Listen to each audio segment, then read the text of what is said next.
What I did there, I just went ahead and removed the AC wiring harness. It's not needed. Wanted to be able to determine which wires in here that may be able to go to something. Like I think this one's a fan, but if you look closely, like these wires are all like burnt. I don't know if there was some sort of short in the past or just who knows what happened here. So I think those probably go to the fan. I'd like to be able to figure out why that doesn't work or why they hardwired it. And then I just kind of wanted to see what was going on up here and fix any little wiring issues. Like I noticed this blinker the wire was snapped. The headlights are H4, so the original sockets won't work. I don't know what I'm going to do with that. I may order a little conversion harness that they make for the JDM headlights with the USDM sockets. That, or I might just cut these off and wire in some H4s. And then just not use the brights, like the bright feature on it. I don't know if I might be able to do that. Maybe wire the power in from the bright to the third plug on the H4 socket. I don't know, we'll see. I'm not really too worried about that.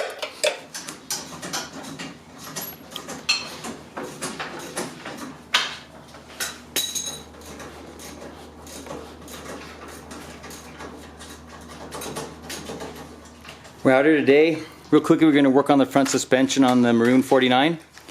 Doing the front wheel bearings now, lower ball joints, and we're going to put the energy suspension control arm bushings in it.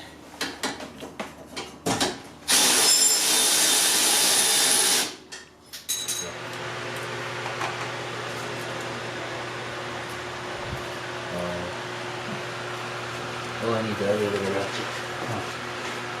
Which one, this one? No, the electric one. Oh. Okay, I'm out here today trying to diagnose the fuel pump, and so I found one of these wires goes to the fan. That's what powers it when I turn the car on. That was also to the fuse box. One to the fuel pump. So we ran those back. I found the wiring right here, and the wiring that was coming out, I actually pulled it apart. I found the original wires that they had disconnected right there, and then I plugged them back in. I matched them up, the black yellow and the solid black, and I tried starting it. It wouldn't start. There was no power. And so I swapped the main fuel relay with one from one of my cars, and that was it. The problem seemed to be the main fuel relay. They may have not figured out that's why it was not working, but once I plug that in, fuel pump primes and turns off with the check engine light, and then the car starts and runs appropriately. So all I need to do is go about and resolder those wires, everything back together, remove all that excessive wire, and the fuel pump issue is taken care of. We just finished working on the knuckles and the lower control arms. We ended up getting those energy suspension bushings pressed in, the new ball joints. We installed some new bearings. We retained the original hubs because they had the ARP wheel studs, but we pressed in the new bearings using that method with the threaded rod, the washers, an impact gun, and a crescent wrench on the opposite side. I was having some weird issues with the tach, and it seemed like a weird electrical issue, and I figured usually when Hondas like this have some sort of like grounding issue, you'll get all kinds of weird stuff going on with the dash, like the lights were flickering, it was running really low. And I guess when removing all these wires and so forth, one of these that they had running to the back must have been grounded, because when I removed them, I no longer had a wire from the battery post, the negative, to the ground, like on the body of the car. This one I thought maybe was it, but then I looked, and this one actually is attached to the transmission down here.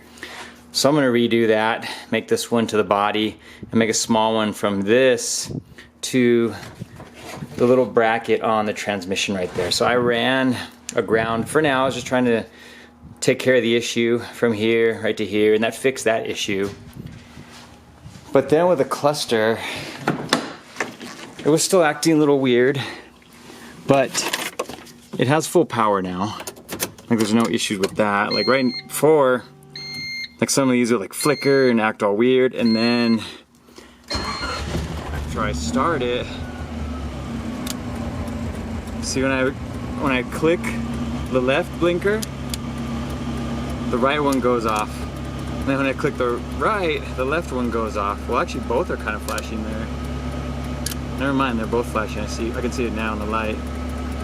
Whereas the other day, with the ground not connected, like if I turn the blinker on or the headlights on, the temperature gauge will like spike all the way up and spike down. So if you're ever having kind of issues like that, check all your grounds and not just the one on the battery. Check the one for the thermostat housing, the valve cover, and then also for the battery. And now I'm removing the cluster because when I pulled the cluster cover off, I could see it looking through the windshield. Take a look right here. Look right here at this connection. See how it's burnt? And then even the wire here is all frayed. I'm gonna try a different cluster. I believe I have another 88, 89 laying around. I'm gonna see if that fixes the blinker issue because something obviously shorted out here and that might be one of the reasons it's acting the way it is. The other side looks perfectly fine though. And here I have another one which is 88, 89 style. And usually those work with one another. Sometimes on like the sedans or the automatics, you'll see that little extra box here with the blue plug. This one doesn't have it compared to that one, so it should work fine. And all the connections look like they are okay. There's nothing burnt or anything that looked like it had some sort of short on it compared to the old one. That old cluster had 293,000. This other one, 318,000. Let's see if this fixed the issue. Let's hope it fixed the issue. Oh, perfect. So it looks like that's it.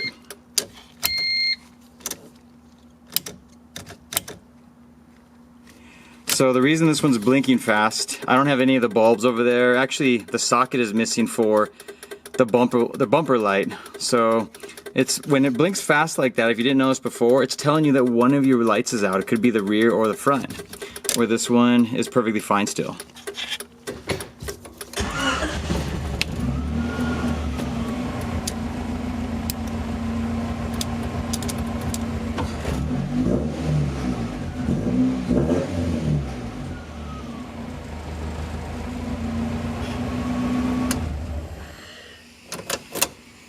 Alright, so it looks like this cluster is good to go. Glad it was an easy fix. Sometimes if you have wiring issues throughout the car somewhere, maybe behind the dash or in the engine bay, it could be a lot more of a headache, but simple thing to do is just check the back of the cluster sometimes. This is actually the third or fourth time I've experienced something like this with the back of a cluster. So this was essentially garbage. What I will do is keep it, and because you can always swap the tack to another cluster like an 88, 89 style. Same with the gauges for the gas and the heat. So I'll keep it for parts, and obviously I'll be able to tell in the future if I just see that on the back of it. I always look regardless. And then all the bulbs, so keep that just in case I need to use that for a future cluster. I noticed on the new cluster, the tack wasn't sitting right at the 0 mark. See how it's falling and falling below the 0? Where it should sit, it's actually right here at the very bottom line. So what I'm going to do is I'm just going to pry it off. I'll use like 2 flatheads and pry it at the base. Try to move it and get it set right where it needs to be, and I'm going to see if that works okay. And to get the needle removed, I just use 2 flatheads, put them on the base of the needle and kind of pry it up at the same time, and then reposition it, then just press it back down. It's very easy, it's very gentle. Then you kind of test it. I'm going to plug it in real quick and make sure it's working.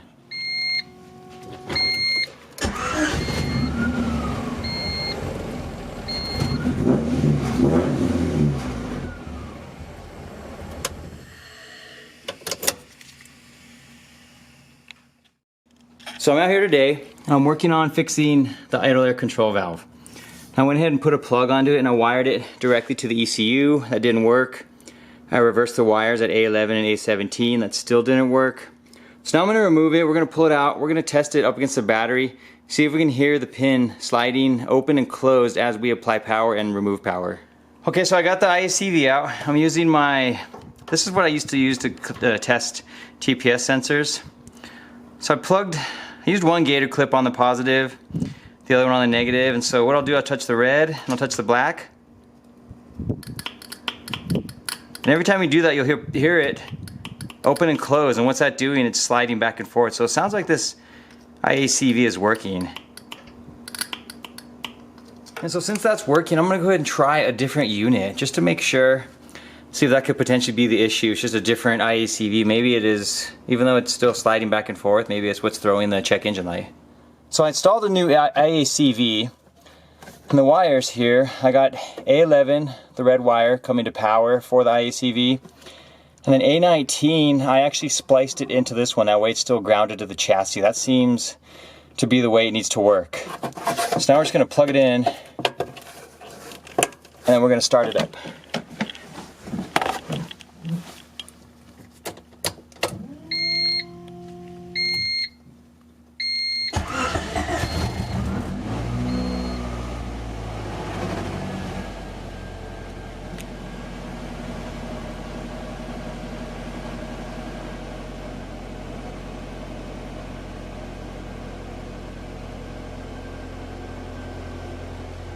And as you can see, it's now idling better. The throttle response is back.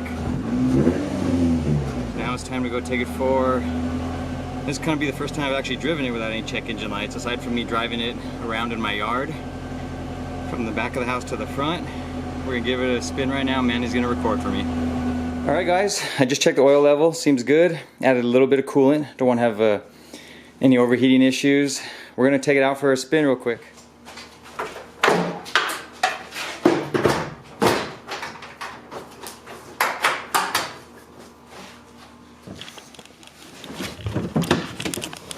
Alright guys, now the brakes are soft. We're going to take it easy, I guess a little bit, but we still want to just see how it feels.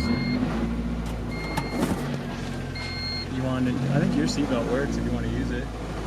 You good? Yeah. Since I don't have a seatbelt, we ride together. Let me close the garage real quick. Yeah.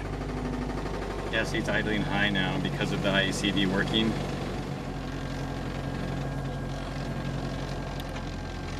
Oh, still catching it.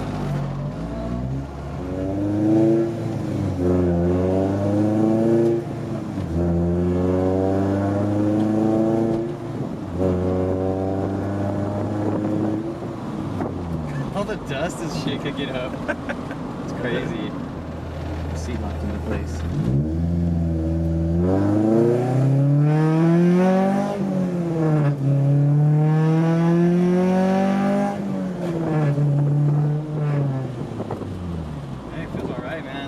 Strong, dude. Let me get on it here.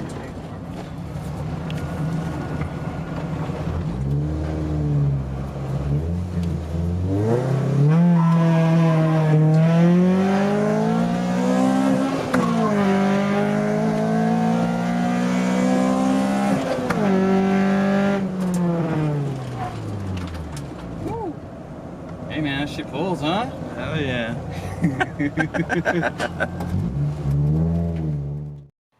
In that last clip, we just finished taking it for a drive. And now that I can confirm everything's working correctly, all check engine lights are fixed, fuel pump is now working fine, I'm going to start moving on to completing the suspension. It's now a week later. Manny's over here, and I have some 9091 CRX SI specific rear disc brakes. We're going to go ahead and install those. I had purchased a set of stainless steel brake lines, but these already had 2 installed, which I forgot about, so we'll leave these alone, just keep the extras. I have one on the front driver's side already. I'm going to verify that it's in good shape. If it is, I'm just going to only use one of these and keep the extras just as replacements for future use if one breaks or I need one for a different set. We're going to install some energy suspension. These are the rear trailing arm bushings in here as well. Normally I like to take out the bushing itself with the sleeve. I think we're going to leave it in and just heat it from the corners and then push all of the rubber out, and of course heat the center post, and then that way we can get that put into the new bushing. But that way it saves us the trouble having to kind of hit those back in. I have new wheel bearings for them. We're going to change those. I don't have brakes, the pads and rotors yet. I'm going to leave those on for now because once it's on we can still drive the car, and I'll probably do those next week. We're trying out, this is a God Snow set of camber arms purchased off of eBay.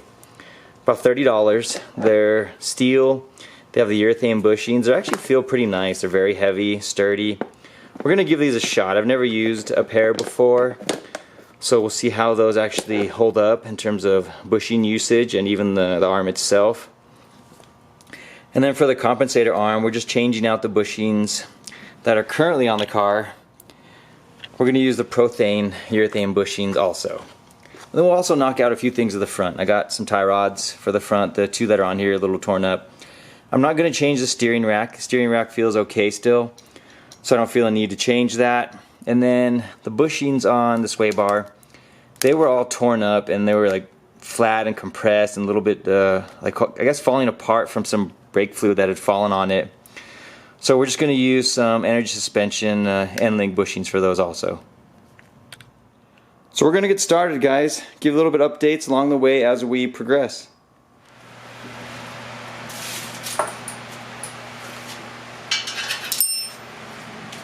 So we got the drums off.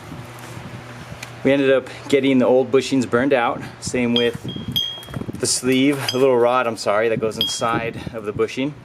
Cleaned off. Now we're going to press them in. If you're curious on the process, click the video in the upper corner. I did it on my wagon about 2 years ago. You can see exactly how I go about pressing these in. Right here we're just swapping out, pushing out the bushings on the original toe arms, compensator arms, and we'll get those urethane ones installed really quickly so we can finish up getting the discs on.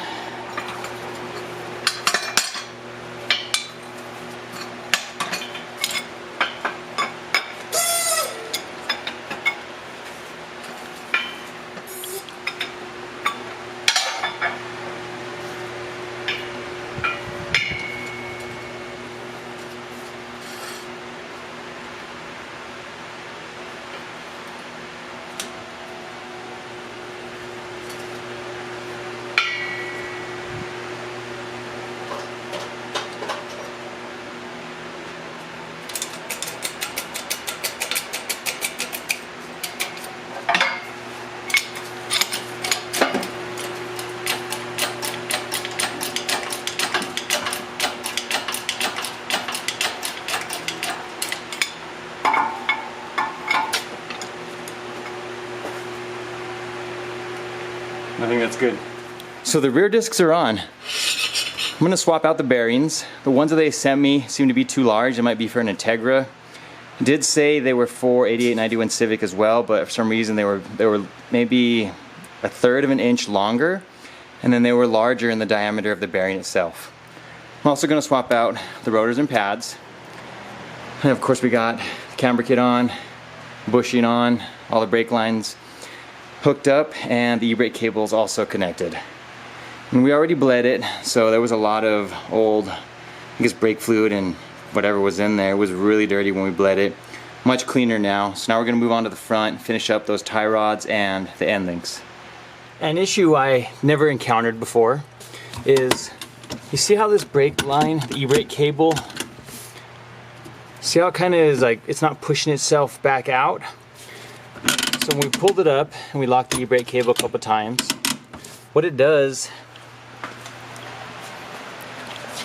it pulls on the locking mechanism here, but when we release the e-brake cable, this is not sliding back out as it should. So something's wrong with it, maybe inside where it's attached. I tried spraying it down with some WD-40. You can see right here little marks on it. I was hitting it with a hammer. I took the cable off and I was hitting it with a hammer back and forth trying to just loosen it up, but it doesn't seem to work. So this one it seems to be stuck in position, which essentially my guess would be it's kind of still putting pressure on the piston and then on the pads and caliper and the pads and rotor itself. But luckily I got a spare caliper to use. A friend gave me this 90 CRX shell about 3 or 4 months ago. I took it for free, obviously, because it had the rear disc brakes on it. It still has a Skunk 2 camber kit on the front. Had a bunch of various interior pieces like a dash, a couple ECUs, just a bunch of random stuff here and there, but it's working out well for me today because I'm going to go ahead and salvage the caliper and use that in place of the broken one. And then I originally wanted to use these rear discs on my Y49. So when I get to that point, I can go ahead and rebuild these also, new bushings, bearings, and then I'm just going to buy a brand new caliper to replace the one that I'm taking off today. And with the e-brake completely down, it binds up. And you can see how it doesn't come back to its position, which should be a lot closer to the bleed screw. Whereas you can see this one here already sits back at that position. I'm going to swap it out really quickly and then see if that takes care of the issue. I got the new caliper on. I'm going to go inside the car and I'm going to test the e-brake, see if this comes in and out as it should.